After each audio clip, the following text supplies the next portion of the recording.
started making names right away. And I loved it. I was robbing drug dealers and taking their gold right off their neck. And the shit we did, who's going to call the police on you? A drug dealer? I can identify with anything that was normal, to be honest with you. But I was born and raised in Brooklyn, New York. Yeah. 99% of the time, you're going to disagree. Just like the Donnie Brasco situation with Lefty. Yeah, the reason why, they figure it this way. You brought this guy around, he ratted on everybody, now he ratted on you. You might turn around and join him and rat on us, so we get rid of you, there's no connection between there and there, and they get rid of you.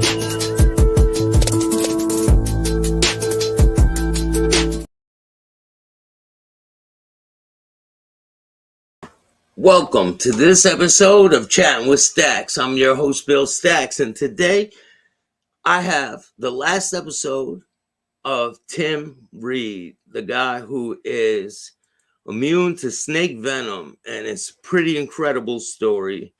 Go check it out. I'm going to be dropping it for you in 1 minute. Bruno, what's up? I just want to give a couple shout outs to some people who have been helping me along the way. There's a lot of people out there, but there's a bunch of people who has been instrumental at the momentum I'm moving in, and I just want to thank you. Randy Marshall, shout out to you. Jason Reinhardt, shout out to you. And everybody who has been on the Chatting with Staxx show, I really appreciate you. And I'm here to bring you some entertainment. So without any further ado, if you're afraid of snakes, I suggest you leave the room. So here we go. What's up, Italian sausage? How are you? Well, you're about to see this crazy cobra biting this dude. So let's get into this video, shall we?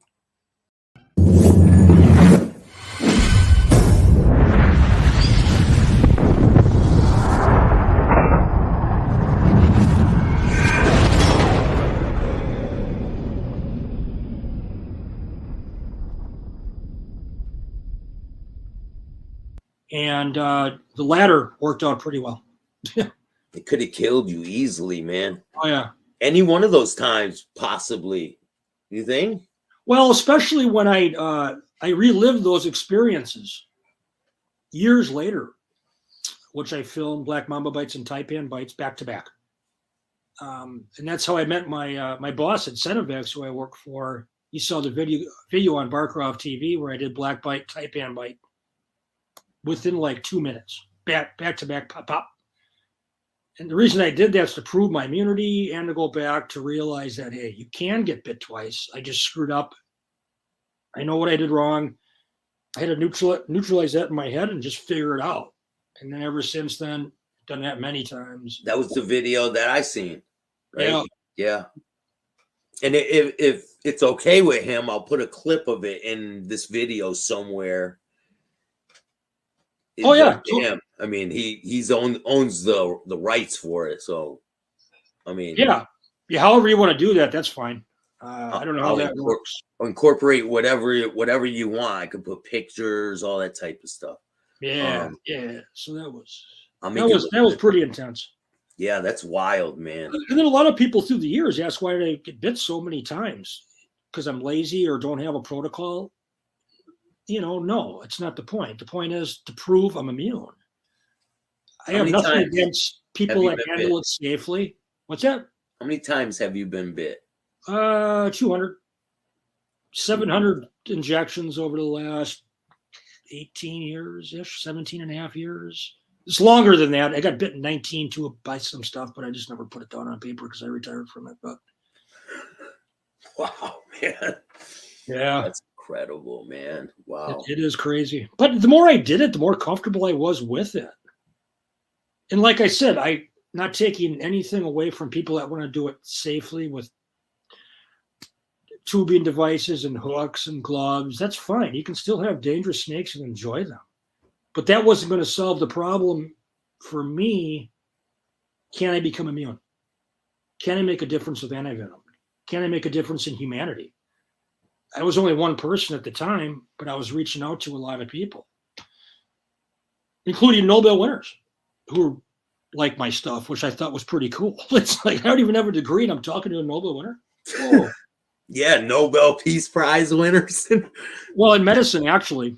That's incredible, man. I just reached out to everybody, senators, White House, every doctor in the world, minus Antarctica, every continent in the world, saying, I'm immune. What can we do with this? You know, and 90% of it's rejection. You know, screw you, it doesn't work. It costs too much money, which it does. You're crazy. Crazy, you got a death wish. And I'm like, no, because people don't understand self-experimentation in medical history. There's a lot of Nobel winners in there. They just use their own body to figure stuff out. Dr. Marshall, Nobel winner in medicine, was one of them. And that's who I got to know, got to meet.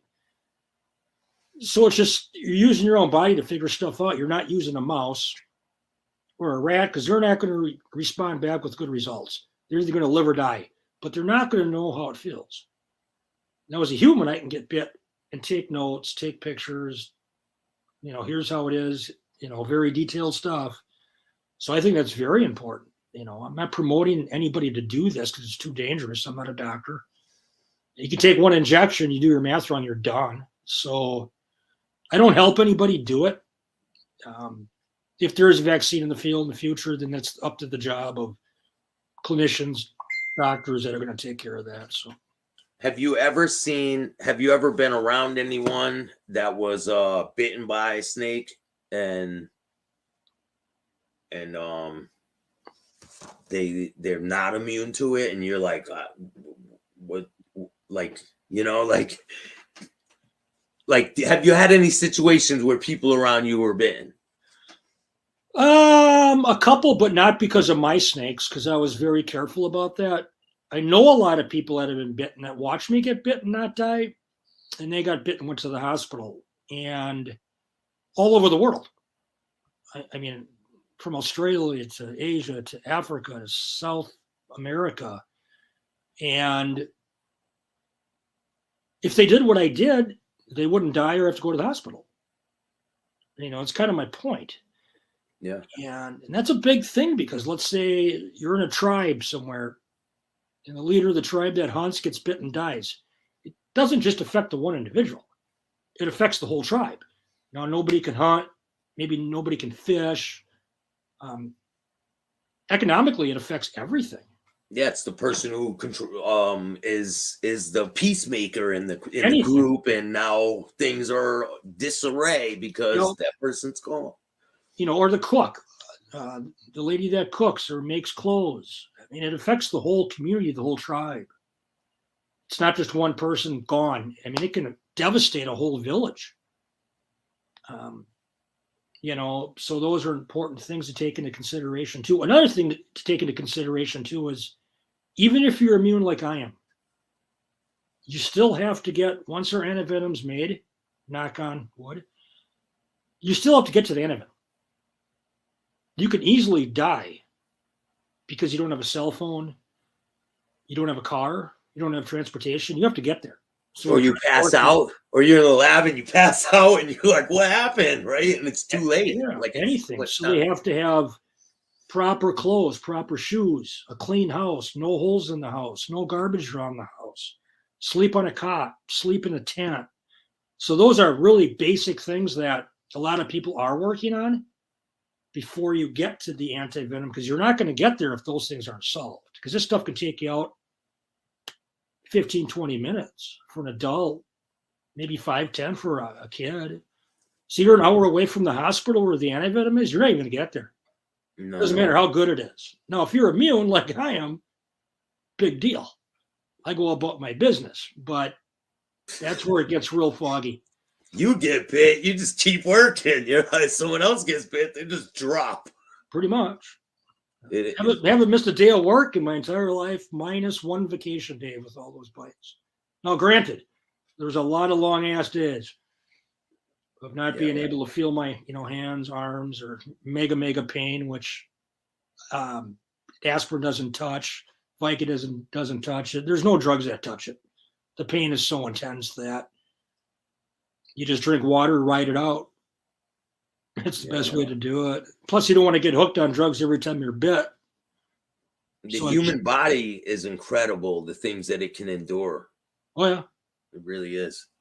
It's powerful. And so is the mind, not just physically, but the mind is a powerful thing to neutralize what it's like in the middle of nowhere to get bit by a black or a taipan or a cobra or a rattlesnake and just blow it off. You got some big cojones, my friend. I'm just stupid. I don't know. Trust me. If I'm in a fight or something, I definitely want you on my side, man. I'm no UFC fighter. People will be like, I'm not fighting the anti-snake venom guy. Well, they can knock me out in a heartbeat. There's no immunity getting hit by that. Oh, man. So, have you written any books? Do you have any books, or what do you got going on in the future, man? Oh, God, the future. I did write a little 32-page book for Japan when they went to Africa for me on it. Never published it. My website took a crap, and then took me a year to do it. Didn't go anywhere. Yeah, as far as what we're doing now, it's full-time lab work. A lot of lab work. We did 2 conferences last year, one in Arizona at Venom Week, and then the lab went out to Vermont to do the Gordon Conference. Those are big conferences, by the way. Hopefully 2 publications come out this year. So we're really trying to take it to the next level, the very highest level you can get to with it. And more publications, more conferences. My entire job is just mapping this whole thing out, which is a full-time job, basically. Going through my books and my literature and mapping out where we need antibodies and where we don't need them and what we're going to do. And it's a big project. That's why not a lot of people have done it. It's a big, big, big project. I'm sure it's a lot of work, man. It's tedious. It's just like editing for me, man. It's a lot, Yeah, same thing. Yeah. I can imagine the things you have to know and get to learn. It's like a new process for me, because I used to be on the streets, in and out of prison. I was like a lost soul. And I finally found something that completes me, basically. Well, that's what you want to do in life. You want to find out things that make you happy, regardless of what happened in the past. Yeah, definitely. And you can change a lot of lives by doing that too, actually. Yeah. I try. I volunteer in my town. I try to show people who are struggling that they can do it too. I was homeless. I was on drugs. I was addicted to alcohol, drugs, and I've recovered from that. And I'm moving in a positive direction, man. That's awesome, dude. You're going to save more lives than I am. Hey, man, we could both save lives together, It's a competition now. Yeah, definitely. But yeah, I can imagine how many lives you saved over the years. Yeah, I'm sure your research has saved lives. Yeah, it saved lives in the sense that, well, in the future when the antivenom's out there, because that's based on my blood, so that's going to save lives. Yeah, and that's a legacy. Is your name attached to that type of stuff? I didn't ask. You should have.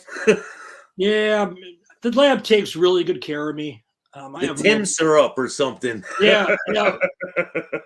They did mention it, and I'm like, that's up to you guys in the lab. I don't like titles. I don't like accolades. I don't like anything like that. I just do it for me, and if I'm part of it, which I am, that's what makes me happy. I don't need to have Tim Friede on the vial of antivenom. No, it is yours either way. It doesn't have to have your name on it. It is yours. And the company does a lot too. Cenovax, the scientists that put the last 5 years of work into this, I mean, all their names should be on it, because they really pulled a lot of weight in the lab, on a high-end lab, not a basic little dumb lab like I have here, but but I never asked. It's a collective thing, right? It's a collective group of scientists that have a lot of passion, that are really smart. I mean, a lot of these guys and gals, you have PhDs from Harvard and Stanford. I mean, they're very smart individuals. And I just take great pride that I can work with them. Being a non-degreed individual, it's hard to do. You know, I have to read a lot to hang with them, but yeah, I love to read. I love to study. That's what I do. And I enjoy it because you have to. You have to really know what you're doing. You don't just do it all willy-nilly and jump in there and grab a needle and guess what? Here's how it goes. I mean, Yeah, it could kill you like this, man. oh yeah, it could. Yeah. So I take it very serious, more so now than ever, even though I'm not doing it. Now my job is just to study. Before that was to get bit. And with that, I'm not studying. But without that, now I can study harder and focus on all these things I'm working on here, you know, for 15, 18 hours a day if I have to, and get a lot more done. That's a lot more important because people know that I'm immune. That's why I filmed it. You know, how many times you have the footage. You have the footage that you can study that. You can break it down. There's a lot you can go over. Yeah, and that's what we're doing right now with the documentary we're filming. We've been filming for 2 years, actually, based on me and based on the stuff the lab is doing. And they're going to use all my old footage. Most of the ones that you've seen, they're going to use that just for the safety so I don't die and it kills the whole project. They can use old footage and mesh that in there, you know, but it's incredible, man. It really is. When people see this video, they're not going to believe it. They really are. Yeah, it used to actually bother me when people didn't believe me. And then I'm like, you know what? That's what science is. They don't believe you.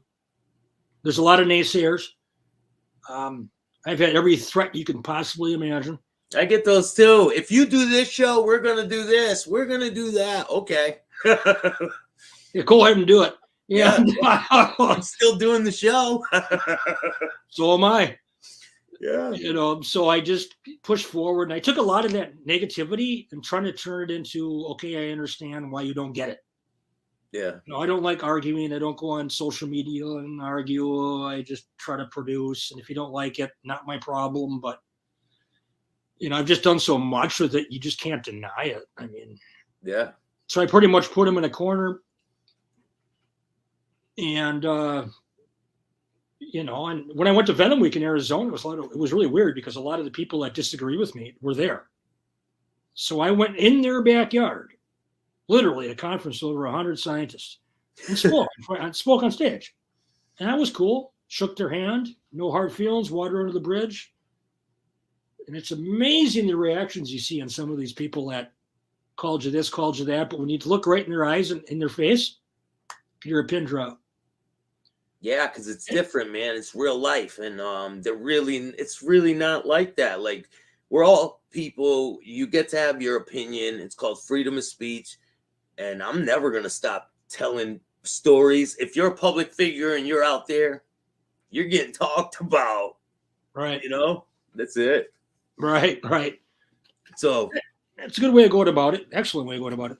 You can't win them all, man. You know? No, but if you win a couple, that's better than zero. Yeah. You know, 100 penny. Wait, four. No, it's a different analogy. Four quarters are better than 100 pennies. That's what they said. Damn, I had to ask you one more question. Oh, have you ever had any of them venomous snakes escape out of the cages and you can't find it? Oh, I was hoping you didn't ask me that.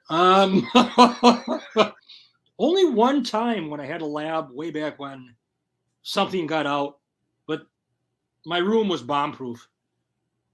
You know, it was fully, nothing could get out of there, not even a mosquito. So I ended up finding that, but all my cages are locked. Lock and key. Yeah. Doors locked. I mean, everything I've ever had is pretty much bomb-proof to where you're not going to get in. I'm the only person that has a key. You have to be careful with that. I've heard people of using rattlesnakes as weapons. As far as the venom? No, they send people rattlesnakes. Oh. Open the box and they get bit. I've heard all kinds of crazy shit, man. Yeah, I have a couple of those shipments waiting to go out. Yeah. Yeah, man. I got to get a couple too, man. We'll talk after. Yeah. I'll be out of snakes in no time. Yeah, man. Shit, I have one more for you. Damn, man. Totally forgot. No, but it's pretty cool to come to the end of the goal. I wasn't sure how long I was going to do it for. Don't tempt fate, though. Don't do it until it works. You know? Exactly. Yeah, I'd still be doing it if the lab never picked up on my stuff with that video. I'd still be pushing. Because it kind of bothers me that so many people die every year and I don't. So it was my responsibility not just to get bit, but take it to a lab or take it to get published or take it to get funding or take it somewhere where we can make a difference. Yeah. So I talk to people all over the world, mainly India, Africa, and once it's done, how are we going to figure this out? Here it is. What are we going to do? Do we drone it in and drop it? Do we have medical facilities set up in certain areas? Can people get there? I'm talking to a beautiful lady in Tanzania. Not just beautiful, I mean, mentally beautiful, just an amazing woman. And she lives in Tanzania. And hopefully we can work with that because they all have cell phones. They have pretty good transportation. So it's a pretty good spot to start. Once it's out there, okay, here it is. Now, how are they going to get there? And I don't know because I'm not there. So it's up to them to figure out how we're going to get this person to here. And the cool thing is, if it's a universal antivenom, which we hope it is, but it doesn't matter what snake bit you. If it works on all snakes, you don't need to know what kind of cobra, what kind of mamba. Oh yeah, because if you get bit by a snake, you either got to bring the snake with you and show them what snake you got bit by, or you got to know what kind of snake. What if the snake bites you and just goes away? You don't have any clue what kind it is. Exactly. That's a huge problem. You get bit and just blink your eyes. You don't know what it is. And, the chances to go back and catch the snake to get bit again, is that worth it? Probably not. So once you're bit and you do start having symptoms, like your eyes closed, ptosis, neurotoxicity wise, or you start to swell up. Well, with the universal antivenom, it won't matter because you're just going to get it. And hopefully our antibodies are powerful enough to recognize those things. That's our goal, which would be huge. We don't have to worry about what kind of snake it was. If someone gets bit, do you suggest that they put a tourniquet on it? Like, what's the protocol if you get bit by a rattlesnake or whatever out there? Rattlesnake, no. Black mamba, anything that's neurotoxic, yes. The reason I say yes is when you wrap that ace bandage around with stuff that's really neurotoxic, it consolidates all those toxins right there so it can't hit their target sites. That'll buy time to get to the hospital, to get a drip, an IV drip, and as soon as that starts, then you can release that. No, but if you do that with rattlesnakes or anything that's necrotic, it's going to make it worse. It's going to start eating apart even faster and faster and faster. So those are the two ways to think about that. What about the cutting it with a cross and sucking the poison out? No, because when you cut your skin, you're going to cut nerves, number one. Number two, you're going to waste time. Time is tissue. So you want to get to the hospital as fast as you can. If you sit there and you're cutting and sucking, the venom's already in the system. You're not going to get anything out of it. What if you just try to suck it out of your skin? That's the way they used to do it, but it didn't work. And it makes sense if you think about it. You want to get it out, but if you have like really big fangs that go in really deep, you're not going to get a lot out of there. No. You could be dead before you're done sucking and have to get to the hospital. So that stuff's not advised anymore. What is advised? In your mouth, like having that in your mouth is probably not good either, right? That doesn't matter. No. As long as you don't have an oral ulcer or a gastric ulcer, the venom cannot enter your system. You can swallow venom. It doesn't do anything unless you have a gastric ulcer. So it has to come in contact with open blood, basically. Yes. It has to come into contact with an open wound, blood, and that's how it's activated. So, yeah, if you swallow, it's no big deal, but, if it's injected. I did not know that. Yep. And your stomach acids are going to neutralize a lot of that too. Yeah. So yeah, that doesn't work. And that's the problem you have is in the old world, you have a lot of these witch doctors or healers, medical healers that just, grab a black rock, wipe it on you, jump up and down, do a dance. Yeah. No disrespect to their culture, but you're going to die. No way around it. And they do. They're wasting time doing that versus getting to the hospital. And they've been doing it for thousands and thousands of years. So to change their minds is a hard thing to do. Yeah. You're not going to be able to change. It's in their culture, probably. Right? Exactly. If I went there and got bit, I don't know, they'd probably think I'm some kind of a god. And it's like, no, here's how you do it. Yeah. But they don't understand science. Probably would, man. Well, man, I want to thank you for coming on my show. I really appreciate you taking the time. This was really eye-opening and educational. I think a lot of people will learn a lot of things from this episode. No, I hope so. And I'll keep you up to date in our publications. I'll give you our latest one, which I have. It's not in any magazines yet. It's a pre-archived print, but it maps out exactly what we did and exactly what we talked about. Thank you, man. All right, man. I really appreciate you taking the time. It's been a pleasure having you on my show. You're welcome back anytime. And you want to give anyone a shout out before we go? Just Cenovax.com. That's our all our facts are, and it's I don't have a website or my Facebook, Tim Friede on Facebook or Twitter. Other than that, I don't do too much social media. It takes up too much of my time, and I can't read that way, so I steer away from it. But hey, man, it's great stuff, and I think people are really going to enjoy this one. But I'm going to have you back on. It's going to be incredible. So if you guys like this interview, there's a lot more to come. Make sure you hit the like, subscribe, and notification bell so you can get my videos every time they drop. Till next time. Thanks, man. peace. What's good, everybody? Hope you guys are having a great night. So a lot of things coming in the future. Things that I never thought possible.